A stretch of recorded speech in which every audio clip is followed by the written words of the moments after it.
Today I'm going to show you how to make a traditional Indian fry bread or Native American fry bread.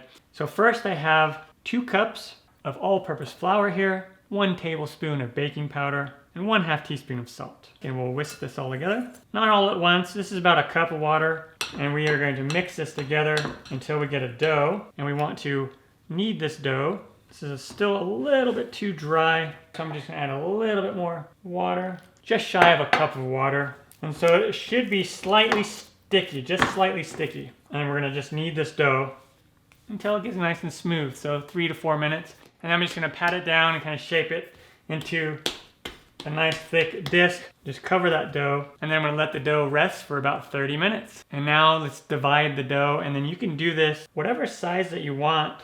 You can just pat them down, and then let's roll these out.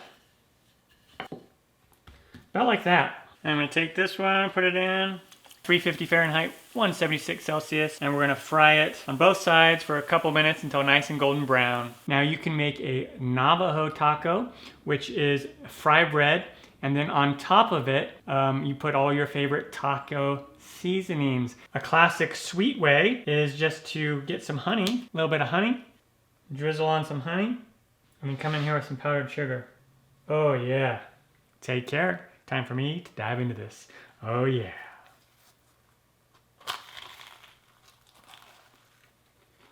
Mmm. Mmm.